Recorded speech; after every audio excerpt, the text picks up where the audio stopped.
Good morning, everyone. This is Eric Noggle, the Senior Director of Research at the Center for Financial Inclusion. We're going to get started here in just a minute, but in the meantime, we're going to put a couple polls up on the screen to get a better sense of who we have on the line today. All right, our first poll is about which one of these categories best describes you. Do you work in the government or the public sector in your home country? Do you work for a development organization? Are you an academic or at a think tank? Do you work in the private sector, or are you in some other industry? And please just take a few minutes to check which one of those applies to you. We'll get the results up on the screen here in just a couple minutes. Great, so it looks like most of the people we have on the phone today are from development organizations, but we also have a good number of people from a variety of different sectors, a really diverse audience today with people from think tanks and from the private sector, also some representatives of government organizations. So we thank you for doing that poll. We have one other poll coming up. And this just looks at what region you work in. So do you work in Asia and the Pacific, Sub-Saharan Africa, Latin America and the Caribbean, Europe and Central Asia, or do you have more of a global focus? We'll take just a couple minutes to let people to respond to that, then we'll jump into today's content. Great, and from those results, it looks like we have a lot of people that have a pretty wide focus. Most people responding that they take a global look at their work, and then sort of an equal proportion of people working in other areas of the world with the exception of Europe and Central Asia. So again, thank you for doing those polls. It's helpful for us to get an understanding of who we're talking to today. It's helpful for our presenters. And we thank you for doing that. So we'll go ahead and get started with today's webinar, which is our opportunity to introduce our 2019 CFI Research Fellows to you. As we'll talk about in this presentation, the two research topics that we're focusing on are on APIs and G2B payments. And we're really excited about the fellows that we have. But first, before we get into that, a few housekeeping details.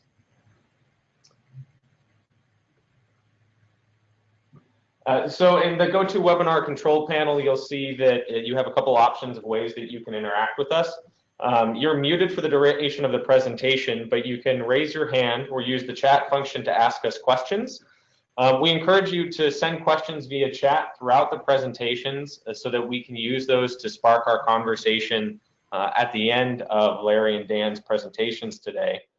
We'll be recording this entire session and we'll be sharing it on our website, so you'll be able to get access to it at a later date if you'd like. And also, if you have signed up for this webinar, you should have gotten access to some of our more recent publications from the fellows, including our most recent publication on CFI Fellow Patrick Trainer's report, which is super interesting. As I mentioned at the start of the presentation, my name is Eric Noggle. I'm the Senior Director of Research at CFI. Where we do a variety of work on financial health, financial capability, consumer protection. Our team also runs the Harvard Business School in Strategic Axiom Program on Strategic Leadership and Inclusive Finance, and of course the CFI Research Fellows program that we're talking about today.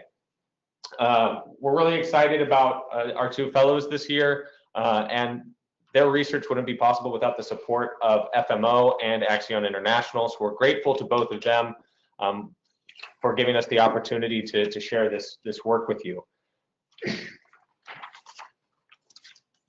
Next, I'd like to introduce our Managing Director, Beth Ryan, the fearless leader of CFI. She's our founder and our Managing Director, who's had an illustrious career in microfinance for several decades now. She has been at Axiom since 2000 as one of our senior vice presidents and led Axiom's initial entry into Africa and India.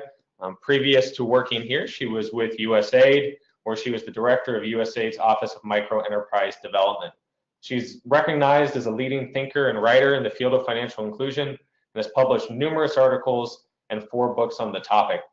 And I'm going to turn it over to Beth, who's going to provide us with some background on the CFI Fellows program, why we focused on the research topics that we picked this year, and what does this mean broadly for the financial inclusion industry. So Beth, thanks for joining us. Thank you, Eric, and good morning, good afternoon to all of you. Just to provide some context on the Fellows program. We started it back in July of 2015, and the idea was to commission research on what we called the big unanswered questions in financial inclusion, and I think an equally important reason and objective is to promote researchers around the world, to give them opportunities to develop the ideas that they have that are sometimes not able to be developed in the course of day-to-day work. And so we've had 12 fellows so far in several different cohorts, and they're coming from a range of countries. I think we've had 7 different countries represented by the fellows, and they've been studying markets all over the world. The fellows have included people who are brand new to the field or recent, nobody's brand new, because we do care about the track record and selection, but some are younger and some are very well established. But I think that the Fellows program has generated some important learning for the field in a diverse array of topics. For example, last year's fellow Patrick Traynor from Florida State University really opened up a dialogue with through his teardowns of apps, looking at the cybersecurity of a lot of digital financial apps, and that has really opened up a whole conversation and set of investigations that we've been having, and that has, I think, penetrated through the field in how to get cybersecurity right and what institutions that provide financial services need to know about their security. Another example is on a very different subject was the work by Christy Stickney, who is now with Habitat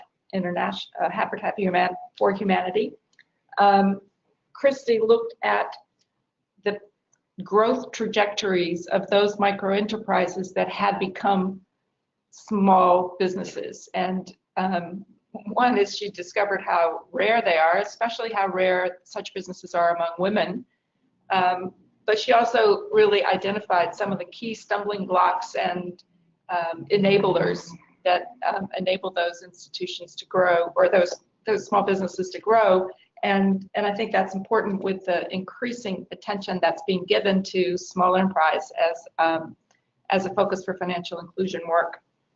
So I could keep going, but maybe let me just mention one other, and that's Guy Stewart, who really opened the question of G2P payments for us, and he looked at it on the demand side, and so now we have a chance to have a follow-on with Larry's work on that looks more at the supply side issues. So we really like it when there are those kind of cross synergies across the fellows.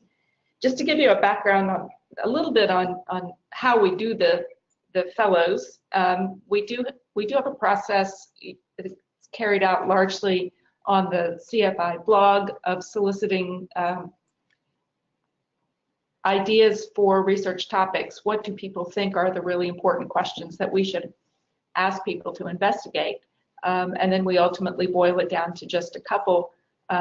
We send out an RFP and evaluate the submissions that we get in terms of how well they respond to the question that we have posed, how strong is the research design, and what is the track record of the researcher who is going to become our fellow. So we really love having these relationships with the CFI fellows, and I'll stop because what's really more important is to hear them. But I did want to again reiterate our thanks to FMO for supporting the work, and I also wanted to mention that these 2 fellows are getting started now. We'll have another fellow starting in August. Her name is Benita Godinho from Good Shepherd Microfinance in Australia, and she will be looking at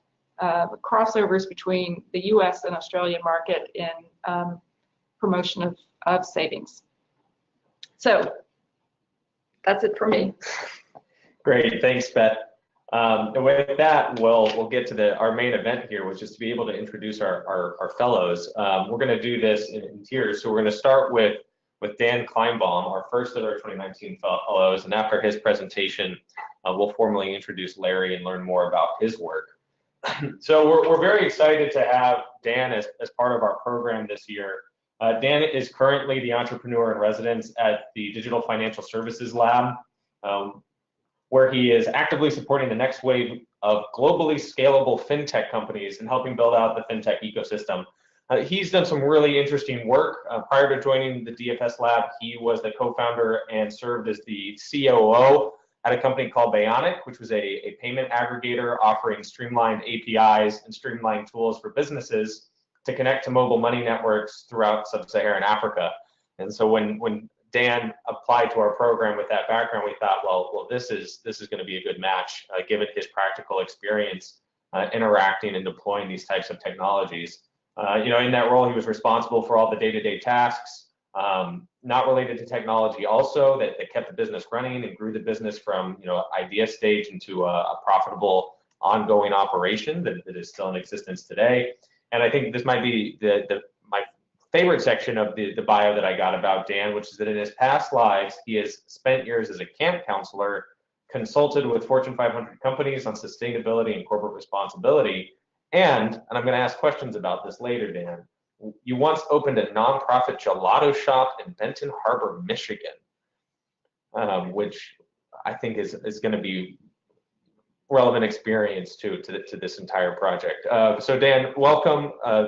Thanks for being with us. Your question is actually, how do financial institutions use APIs and bespoke partnerships to collaborate effectively with fintechs to reach the underserved? And with that, I'll turn it over to you so you can share more about your work with our guests. Thanks, Eric, and thanks, Beth and Axion and the FMO folks for giving me the opportunity to explore this set of questions. It is true that I once ran a gelato shop. It was one of the better jobs I had, probably second to being a camp counselor, but we can go into that later. As you mentioned, the research that I am pursuing is kind of the intersection of fintech companies, financial institutions, and APIs, and how those three things come together. APIs is an abbreviation for Application Programming Interface. For those that aren't familiar, it's basically a set of tools for software programs to speak to each other and make sure that they are speaking the same language and perform the actions that they are requesting. There are APIs for all sorts of services. I think depending on where the audience is, I think one of the more common ones is getting any type of code via text message when you log into a website. Generally, the service that you need that actual text message is a third-party service that exposes an API to the folks at Uber or the bank or the website that you're logging into that initiates that SMS message delivery to your phone. That is a type of interaction that APIs can enable, a very easy way to kind of make and send commands to perform any type of service. Now we look at the fintech ecosystem overall. And so in a developed market context, we look at fintech companies as kind of displacing banks. So this image is pretty crowded, but what you're looking at is the Wells Fargo homepage overlaid with all of the fintech companies that are taking a piece of Wells Fargo's business, essentially streamlining it, offering it through digital channels, and increasingly those channels are either mobile first or mobile only, and slowly picking away at the bundle of services that Wells Fargo offers. These fintechs are essentially just cannibalizing their business. And it is probably a pretty commonly accepted thing that these fintechs are starting to disrupt banks overall. Now, when we look at emerging markets and some of the banking services that were started there, they have a set of acute problems that are slightly different.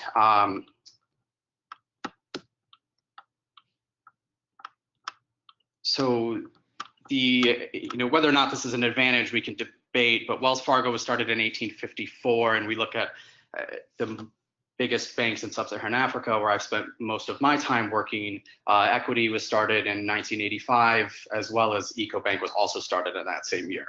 And they have different set of problems, but they are still they're trying to develop. And so, bank branches aren't necessarily profitable. ATMs are non-existent. Card penetration across sub-Saharan Africa is tiny. When you look at the commercial bank, the corporate banking services are limited. Everything's almost entirely analog, and generally they are just inefficient. And then when we're talking about access to finance, it's something that a lot of very smart people are looking at and have recognized as just a problem really across the board, whether it's large institutions, SMEs, individuals. Now looking at the ecosystem as a whole, emerging market banks are facing the same problems that the developed market banks are also serving. And so they're being disrupted as well. Looking at our portfolio at the DFS lab, when we look at folks looking at consumer payments or building out agricultural marketplaces, increasingly these are solutions built on top of agent banking, mobile money networks, and over-the-top applications, and they're essentially creating new consumer delivery models for financial services. When we're looking at the commercial layer, we're looking at the commercial layer, tech-enabled businesses are providing sort of the B2B services that are offered by banks through marketplaces and infrastructure providers. So Inclusive is offering a KYC, a Know Your Customer as a service, essentially letting financial service companies, but also others, look up whether or not the person that they think they're dealing with on the other end of a digital channel is actually who they say they are. A company called Visatia is essentially building a third-party credit scoring system for businesses to be able to assess whether or not people can qualify for loans and they're creditworthy. And when we look at the bottom of the stack, kind of the corporate and investment layer, there are players that are also disrupting banks on the insurance market. So Pula is offering agricultural insurance through kind of a very clever B2B delivery channel and some sophisticated use of data. And there's a company called Ubuntu, which is offering insurance. And moving on to the next slide. So a little bit more about my background, although Eric did a pretty good job of going through my bio, so I won't spend a ton of time on this. Started Bionic in 2012. Really the idea was, how do we make it easy for businesses to access payment rails across sub-Saharan Africa? So it started in Uganda with one customer and access to MTN and Airtel's mobile money networks. As of the last couple months, it's active in 7 markets and expanding into more and processing about 3 million monthly transactions. The vast majority of these are actually through APIs that are being offered to other businesses that are engaged in pretty clever sort of consumer-facing products. The beginning of last year, I joined the DFS Lab as the entrepreneur in residence, and the DFS Lab is working to support and build out the next wave of emerging market fintech companies. We provide funding, technical assistance, as well as resources that are non-monetary to teams and help them expand. We've worked with 15 portfolio companies that have gone on to raise over $14 million in additional capital. We are funded by the Bill and Melinda Gates Foundation, and we're currently hosted under Caribou Digital. And so next slide. So we spend a lot of time looking at working with fintech companies, but also looking at the fintech ecosystem. And there is a path to banking for fintech companies where they are building out a distribution network. So an example that we've seen in numerous different markets is, it starts as ride sharing. So Pathao is a company that started in Bangladesh that was a motorcycle hailing service, as well as a delivery and a distribution network for online Facebook merchants. Once they built out trust, they realized that they can offer banking services to those same consumers. You know, they are essentially trusting with their products. Why don't we also offer our customers the ability to trust us with their money? And they also realize how poorly the banks are offering solutions to these customers as well. And so they look at the different set of options, which is, you know, in some cases build a bank, some cases buy a bank, and then one of the things I'm exploring is how do they partner with the bank? Gojek, SafeBoda, similar approach where they started as ride-sharing companies, built out a distribution network, and then started doing cash in and cash out for agent banking and mobile money networks. So next slide. And so the question becomes, how do banks adapt? And how do they work with fintech companies and partner with them? And the simple answer is to create the adapters. And that is essentially what APIs are. They allow, what you're looking at right now is Jenga API is a spinoff of Equity Bank in Kenya, where they have essentially thought of their corporate banking arm as a B2B technology company, which is how do we offer banking service on a programmatic level to the companies like Gojek and Pathao and SafeBoda that are engaging the consumers, but we enable them to do things like send money and receive payments, let their customers buy goods and pay bills and get airtime. And so overlaying the corporate structure, if you go to the next slide, the way that they are thinking about this is essentially becoming infrastructure providers. So their consumer banking is the send money and receive payments. It's usually the way most folks interact with their bank accounts. On the commercial level, you're looking at how do we let our clients, how do we as a bank let our clients avoid things like money laundering and know who is on the other end of this digital channel? What kind of services can we provide on a know your customer point of view? As well as things like account creation, again, buying goods, pay bills, and airtime. And then increasingly, there's also this aspect of credit. It probably goes without saying that folks like Branch and Tala offering unsecured consumer loans are really questioning, you know, what is necessary to deliver loans across the consumer level. There are quite a few folks that are doing SME lending, as well as large business and infrastructure finance.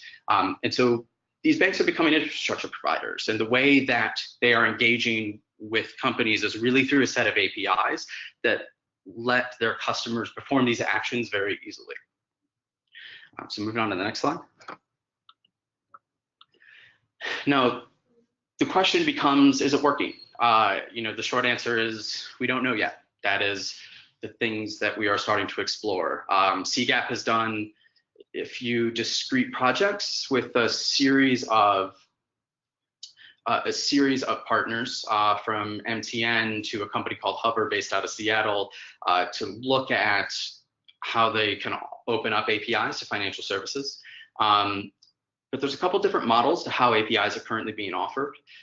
In the case of Jenga and Equity spinoff, it's a wholly owned subsidiary of Equity Bank in Kenya that's offering these services.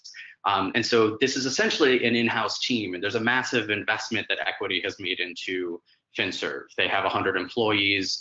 They spun this off separately as an entity last year, and they've started to engage other banks as well to get on their system. And naturally, they're having issues with, you know, if you're working with Equity, how can we as another bank kind of justify the investment of looking at those APIs? And so they're running into issues, and it's unclear whether or not they'll be successful in that model. There are also other third-party API providers that are not affiliated with the bank.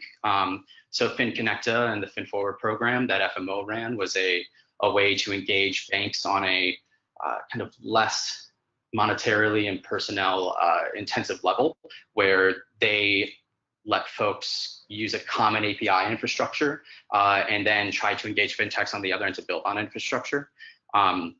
And there are a couple other delivery models as well. And so I will be looking at what's working or not from both sides of this. So there'll be a series of interviews with both the API providers as well as fintechs that are consuming these, because I can tell from experience that being a fintech provider, kind of what we see on one end, or being a fintech, what we see on one end is different than what the financial service provider can see on the other, in terms of the process and the support and the onboarding. In particular, there's a question around what can small and medium-sized financial institutions do to keep up? Is there a way for them to promote and offer APIs that can enable fintechs to serve some of the customer segments that they are? So, there's a few tier 2 banks in Uganda that have built out a really kind of niche customer segment in schools and NGOs and kind of more rural agricultural customers. And being able to offer digital financial services to those folks is a question of, it's a challenge, and it's a question that they're asking. And so it does at least, it's worth considering looking into their stories and what is working on their end as well. And so that's what I'll be looking at over the next 6 months. Hopefully we can do one of these again at some point, and I'll be able to report out the findings. And then I guess the last slide is just a thank you again to the teams behind this that let me kind of explore these questions. My email's on here. Feel free to reach out. I'm happy to take questions from anyone that has them, either once Larry's gone through or by email after the webinar. Thanks again. So I have a question, this is Beth, and my question is just about the degree of customization required to take an API that works in one situation to another situation. Is it like you have to start over, or is it just a few tweaks? I don't have a sense of that. So are APIs sort of, can they be off the shelf is really the question. It depends on the model that's being employed. So, if it's a third-party API that has, FinConnecta is kind of working with 8 different banks and on one end of their system, and then fintechs on the other. It takes a fair amount of work to harmonize the connections with the different banks and different DFSB financial service providers to make it so that's a similar API for fintechs engaging on the other end. Now that effort is generally worth it, because having a common API across a wide range of networks is actually a really good way to drive usage. But it does take some work. It is not necessarily plug and play, because sometimes the core banking systems are different. I would say more often than not, it's actually the process to go through the actual integrations and cut through the red tape is what ends up causing problems. And that is, getting to the details of these in more scenarios is something that I will be digging into. Great, thanks, Dan. And if you have more questions on what Dan talked about today, please send us questions via the chat box in your control panel, and we'll get to those at the end of the presentation. For now, we're going to hop into learning more about Larry's research. So a quick introduction about Larry, and who, again, we're very happy to have with us. I mean, Larry's had a long, illustrious career in microfinance. He's currently the Senior Fellow for Financial Inclusion at Results, which is a citizens advocacy group seeking to bring about legislation and policies that contribute to the elimination of extreme poverty around the world. He's an advocate for expanding the use of ultra-poor graduation approaches with national social welfare programs, and he's currently conducting research, writing articles and blog posts, organizing events to help government leaders learn how to apply these approaches to their anti-poverty programs. Before that, Larry's done a variety of great work. He's worked for more than 30 years in this industry. He was the first CEO of Opportunity International, also worked as their regional director for Africa. He has also worked was the director of the Micro Summit campaign, chair of the SEEP network, has taught at the Boulder Institute of Microfinance for many years. So really just brings a wealth of experience to this topic. And Larry, I feel like I could host a webinar just on the work that you've done in your career alone. And so rather than go on at length about all of the great work that you've done, I'm going to turn it over to you to talk about your question about this idea of how banks can build profitable relationships with social payment recipients, which we're really excited about. As Beth mentioned, this is a bit of a follow-on to some of the work that one of our previous fellows, Guy Stewart, did, where he looked at from the consumer perspectives and from the demand side, whether this was a applicable avenue to promote financial inclusion. And so we're really excited to see what you find about the supply side of this problem. So Larry, with that, I'll turn it over to you. Thanks a lot, Eric, and thank you, Beth, and thanks to Axion and the work that you're doing here. As Eric said, I'm looking to see how banks can form profitable relationships with those people who receive social payments from their governments. So social protection payments going to people living in poverty. And go to the next slide. People have looked at this for several years now and said, boy, there's a lot of potential here. There's more than 1 billion people around the world receiving these types of social payments. And a majority of the programs that provide the social payments are moving to digital form. Driving a truck out to disperse cash is expensive and there's a lot of leakage. So moving to digital form is something that all of these programs want to do. But this then provides this opportunity if the financial institutions that these digital payments flow through also provide other services to these recipients, then it can create a great increase in financial inclusion and really get us over the hump to have everyone included in the financial system. But if we can go to the next slide, look at what Guy Stewart's research and other research has said about these payments. What the research says is that the recipients basically use the accounts as mailboxes, that they cash them out as soon as they receive the money. So it's just a more efficient distribution network for them. It's not an onboarding ramp to financial services. And Guy's research looked at why is this? Why don't these people on the demand side, why don't people expand their use of financial services if they're receiving money through these accounts? And 3 main reasons that Guy found. One is they don't trust the financial institution.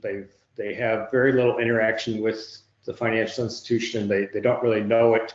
They feel powerless in relation to the financial institution. Another is that they don't know that there are other financial products available to them. There's no effort made to try and help them understand how other products, how they might be able to use other products.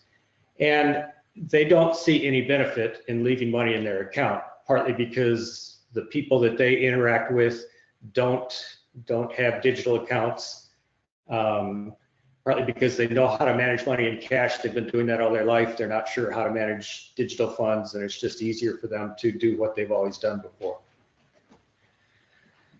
So let's move on to the next slide. On the other hand, the people who receive these payments do have, there are lots of services that would improve their ability to manage their finances if they were offered in the right way. But what they need is the ability to transact close to home. They don't want to travel large distances to find an ATM or a bank branch. The interface that they use has to be very easy to understand. They want to be able to make and receive payments. So the more of the people that they interact with that are on the system, the better, the more useful it makes the system to them. They want to have savings, a place to save money that is secure and hidden from other people. So they want both short-term and longer-term savings. Often they need emergency loans because cash flows are lumpy and not predictable, and unusual expenses can come up at any time. They also would like to be able to get loans to purchase assets that would either lower their expenses or increase their income. And they also want to know if they have a problem, what can they do about it? Is there someone they can go to? Is there a way to get things sorted out if something doesn't look right in their account? So let's go on. So why don't the banks that this money flows through, it gives them an opportunity to sign on hundreds of millions of new clients. Why don't they offer services to the recipients? From the bank side, there's a high cost to these clients and low income. So it's very small amounts of money. The money doesn't stay in the account more than a day or two, so it's not worth it to them to invest money in providing additional services. Also, they see this as something the government is requiring them to do. It's an obligation. They don't see it as a business opportunity. Most commercial banks, their primary business model is through investments, and if you're trying to build up money to invest, these accounts don't help very much. In some cases, the government that offers the contract only offers the contract to banks for a limited period of time, and so there's not enough time for the banks to invest in developing solutions, invest in building trust with the clients, all of that it takes in order to turn these into long-term relationships. Also, in most cases, the governments are offering these accounts through state-owned banks. That's where the government's natural relationships are. But state-owned banks, their business is usually large infrastructure projects and things like that. So this isn't a market that they know very much about. And finally, as we've heard before, as Dan has told us, that having the connections and meeting the needs of these clients often requires partnerships, that there's no one financial institution that can do it on their own. Let's move on. But there are some signs that that these things are starting to take hold. One, I talked with Graham Wright recently, and he said that the average balance in active PJMDY accounts, so these are the new accounts that the government of India has set up for every person living in poverty in the country, that of those accounts that are active, so only 60% of those accounts are active, but those active accounts, the average balance in those accounts is now $34, which is a very large amount of money for someone living in poverty. Prospera in Mexico, their analysis has shown that people have begun to make more digital transactions and leave more in savings for those people that they distribute the funds through debit cards. And in Brazil, Bolsa Familia has worked with Agroamigo, which is a part of a state-owned bank, Banco do Nordeste. But it's a partnership between the government and the bank to provide a pathway for those receiving social payments now to help them move to a place of being more self-sufficient. And so there have been some creative strategies that they've worked together to create that pathway. And then in Kenya, they're looking at their hunger safety net program is largely distributed in the northwest of the country, which is desert and rural and sparsely populated. And they're looking at how they can use the social safety net payments as a way of building branchless banking out to all those remote areas. So the next slide. So out of this, I found a few of these positive deviants of banks that are going against the norm and actually investing in providing services to people who receive social payments. One of these, a bank that Dan's already talked about, is Equity Bank in Kenya, and they are distributing some of these hunger safety net payments to people in the rural areas. And they've seen this as a chance for them to build out their distribution system and a way to build client relationships for people who are currently excluded. In Mexico, the payments are distributed through Bansefi, which is, again, a government-owned institution. And Bansefi is moving to digital. It's also doing some interesting work in tagging on additional services to their digital connections with participants, including identifying women who are pregnant and going to deliver soon, that they receive text messages about care, prenatal care, and that has helped in health for babies as they're born. Bansefi has also worked with Women's World Banking to figure out how what sort of digital capabilities participants need before they're able to actually use these as accounts going forward. Agroamigo, as I spoke about, there's partnerships including, since most of their clients are farmers, Banco do Nordeste created this Agroamigo branch specifically to provide loans to people receiving social payments in rural areas. But then the government, they link with the government to also, so that the farmers sell their produce to the school lunch program in their area. And then ICICI Bank is one of a handful of banks that have participated in the PJMDY program in India, and they've created this zero balance account that specifically targets people receiving these payments. Move on. So my research going forward, I want to find more of these positive deviance banks that are investing. So if you know of any financial institutions like this, please let me know about them. I want to interview the leaders at these banks and find out more about how these systems work. Then select 2 locations for on-site follow-up to do deep dives on these, and then figure out what are the strategies and financial incentives that will bring more financial institutions into providing a full set of services to people receiving social payment social payments from their governments. So look forward to hearing your questions to this. Great, thanks for that, Larry. We're really excited about both the research that you and Dan are doing, and with the end of your presentation, I'd like to move into the question and answer period of our presentation today.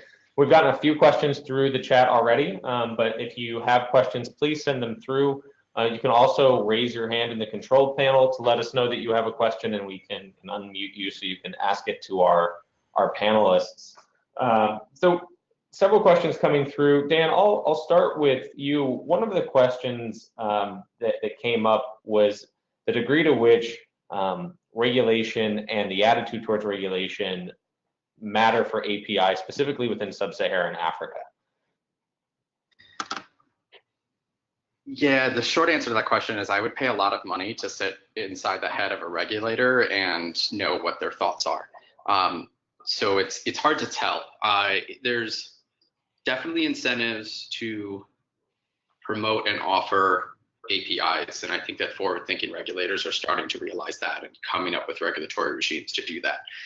Increasingly, there's also the development of national payment switches, and those are facilitating interoperability, where if you're integrated into one digital financial service provider, you essentially get access to all of them. It's not a trivial task, but that is one way that they are also doing this. Great. And a tangentially related follow-up, and this is sort of similar to Beth's question. To what degree are these really hard to do, and what sort of things need to be in place to allow for APIs to be built? I mean, you mentioned that a lot of the banks, that you've seen are analog, or maybe they have their data sitting in a variety of different databases and data warehouses. So what's the level of effort that it takes to be able to even be in a position to partner via an API? This is a great question, and I hope to have a much more detailed answer in the next several months. It definitely takes effort. It definitely takes investment. I think that it's not necessarily heavy on the technology side of things. I do think that there has to be a really kind of concerted internal effort to change the process and the delivery model in terms of how they're offering financial services as a bank.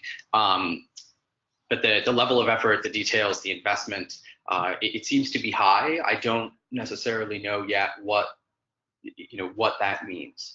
In Equity's example, they spun up and invested in an entirely different entity that has 100 employees working for them. I don't think that level of investment is necessary for all banks, and I don't think very many would be willing to do it, but it definitely takes some. Great, thanks for that, Dan. And Larry, a couple questions for you. One question, and this might be something that you explore as you get into your research about what are the driving factors that we've seen beyond that might explain some of the difference in active usage or whether somebody onboards after receiving GDP payments. Specifically, is there anything about the literacy level, financial literacy level of GDP recipients that is different from people who don't receive them, or active users of GDP accounts? Do you have any insight into that at this point in your research? I haven't seen anything specifically about literacy levels in that. I think partly it's just some things I've seen is just time and getting used to the system. And then secondly, whether there's any sort of active connection, if there's either through digital means or through human means that recipients learn about what's available to them and are taught more about how to use it. Great, and this is sort of a two-part question that one goes to Larry and one goes to Dan. Larry, for you, do you know of any social assistance programs where either the government or the institution is working to partner beyond just the payment with other opportunities to promote usage? Is that happening? And for Dan, do you know of any sort of similar questions? Are there financial institutions that are partnering via APIs with other fintechs to help provide that value-added services to GDP recipients? I've seen in a few countries, so where these are largely countries involved in the Alliance for Financial Inclusion that have set out plans for including everyone in their financial system, and then usually it becomes clear that social payments is one of the best on-ramps for financial inclusion. So there are a few countries that have good coordination that is happening between finance ministries, central bank, and the ministries of social protection.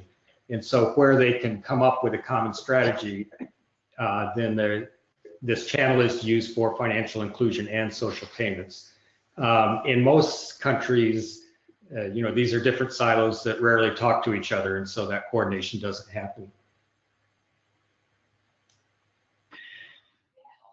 And on the FinTech side of things, two examples actually come to mind. The first is a company called Vessels Tech, is a chatbot that we, the DFS lab, have funded a pilot where Vessels Tech was working with the 4P program in the Philippines, which is their social assistance program, to essentially what they found is that there's a pretty significant power dynamic between the government officials delivering the social assistance program and the folks receiving it. And there aren't really good mechanisms to essentially report either bad behavior or a lack of delivery and give people an opportunity to say, hey, I'm not receiving my benefits, can we figure out why? And so they actually implemented a chatbot that was essentially a third party that it was kind of an intermediary in that relationship and kind of automated the process. So when people said, hey, I didn't receive my payment, then they would come in and say, well, you're either not registered or you need to provide this, or there was a mistake, let me follow up with that, and actually made the social assistance program more effective.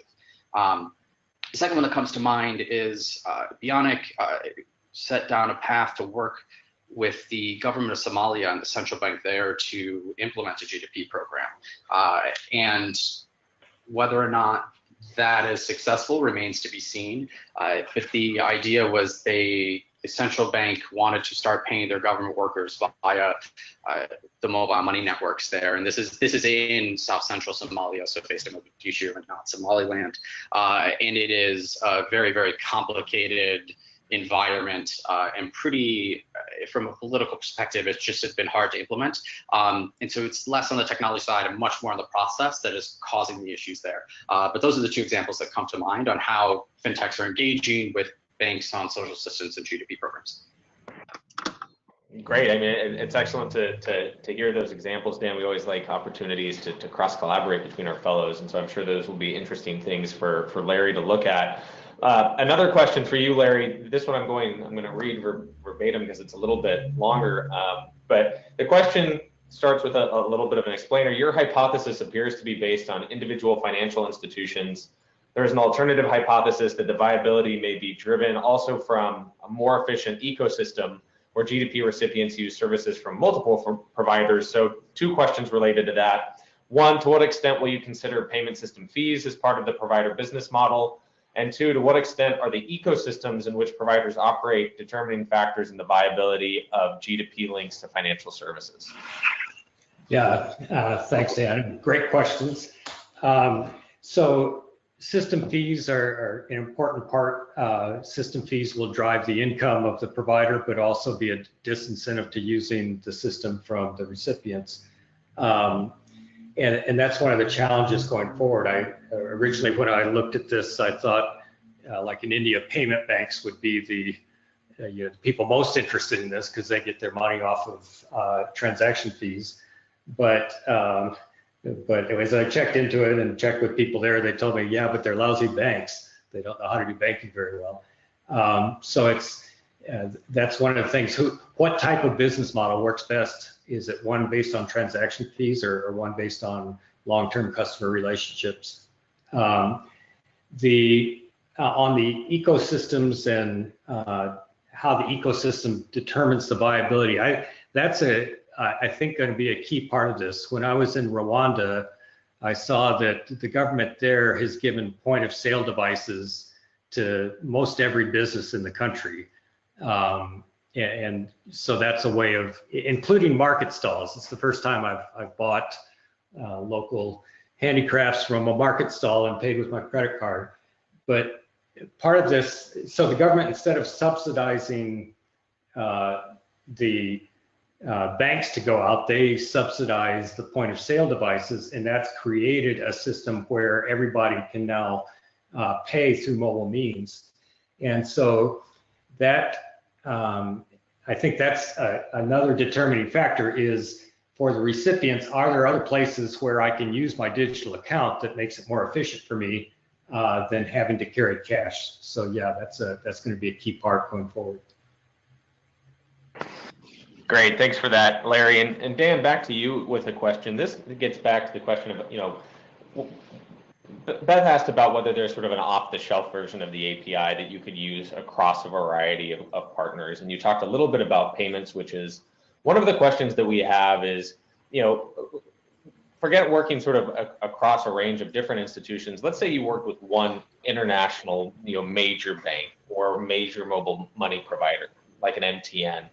If you were to partner with an MTN in Uganda through an API, would that give you any leg up in partnering with through APIs in other countries in which MTN operates, or does that really depend on how these international companies have sort of set up their business model and their operations on a country-to-country basis?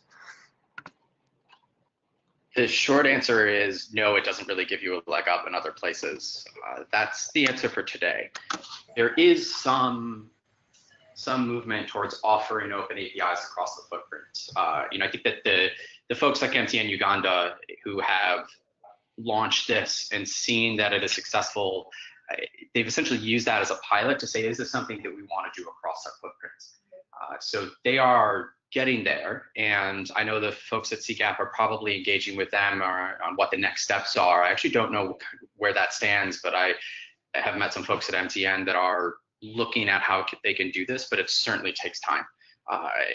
With Equity Bank and FinServe, they have commonized the APIs across the footprint. So there is one set that lets you access the same types of APIs and rails across their footprints. There are a couple things that make that difficult, though. One is the actual FinServe company sits in Kenya, and so their sales and business development team is in Kenya, and they are using the branches or the subsidiaries in each of the countries as sales channels for them. So they're not necessarily in control of the kind of the service and delivery and onboarding in markets outside of where they're sitting. At least again at the moment, they're figuring out how to scale this up and make this work well. So there's a little bit of kind of discontinuity between getting up and running in Kenya on the FinServe platform and going through, Equity Bank in Uganda to get up and running on the FinServe platform there too. They're starting to converge. I think that we're still early in this process, but they are coming together. And that's a good lead into another question that just came through, which is about the degree of, to what degree is there agreement about best practices for building APIs? Is there an industry standard? Is that a conversation that's happening between banks? Is it coming out of, sort of computer science in a more academic way? And how is that feeding into conversations about things like Mojaloop or FinConnecta? There's starting to be answers on, technically speaking, when we're delivering APIs, what does it need to look like? What is the documentation? What is the onboarding path? What is the process by which developers can test and then go into production? To some extent, that's not necessarily the more difficult question. I think that there's less of a body of knowledge around what are the service and delivery models and what are the support models that are necessary to do this really effectively.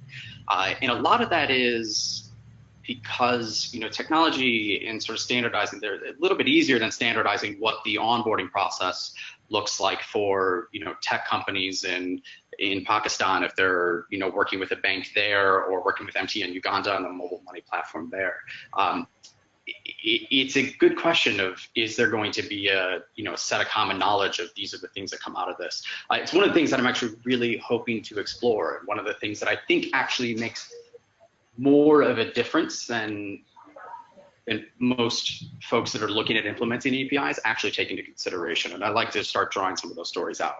Now, when it comes to kind of FinConnecta and Mojaloop, which is kind of an open source payment switch that's being built by the Gates Foundation, I think that there's an opportunity for players that don't necessarily have the resources to ride the wave of open APIs by participating in the switches and the payment schemes that are being built, or the third-party APIs. They don't necessarily have to invest in the technology, and if you spread the cost of the infrastructure development across 50 banks, then all of a sudden the cost per bank goes down quite a bit, and then those folks can start to participate. Again, it's also still early days in terms of what's working or not. And I think that the current implementations, there's been feedback on both ends of that spectrum, that some people have found a lot of value on third-party payment switches and API providers, and some it hasn't worked really well. So figuring out what the differences between those two are, again, is another question that I'm looking forward to exploring. This is Beth. I have one last question for both of you, and that is, this research is clearly aimed at having an influence on the field. So I'd like to hear who you want to influence and how you think you can do that. Maybe Dan, we'll start that question with you, and then we'll let Larry wrap things up for us. I would, after running Bionic and integrating with mobile payment systems and essentially beating our head against the wall for years, I would like that process to get easier on both sides of this equation. I would like the fintech companies that we're working with and others that are rising in the ecosystem to be able to know what to expect when they're going into this process. And for financial service providers that want to offer APIs, it would be nice if they had a clear path of, these are the things we need to get put in place to be able to do this effectively. I think that the world gets better when that is in place. And if I can make that contribution, great. If someone else takes the stories that I'm gathering and the research I'm doing and then starts to develop that, excellent. I'm looking forward to seeing that happen. And Larry? Yeah, the two groups I want to influence most. One is financial service providers, to see how these accounts can build a long-term customer base for their institutions. It may be a long-term investment, but they can build a client base that's going to be with them for a long time, and using the examples of those who are already doing this. The other is for governments, to influence them on how they tender these bids for these accounts, who they include, how they bring people in to provide accounts for these social payment recipients, so they understand how they can do it in a way that builds financial inclusion and that helps build resilience in the lives of the people that they're providing the payments to. Great. Thank you both for that answer and for being with us today to share the research that you're doing. For those of you who participated today in the webinar, we'd really like to thank you for your attendance. You asked many great questions. There are some comments here that we'll be passing along to our fellows that will help guide them on their research.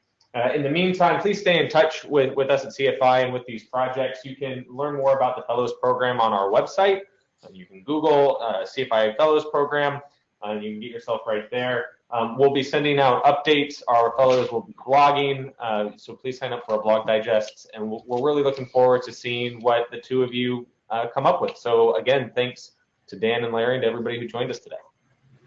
Thanks a lot, Eric. Thank you all.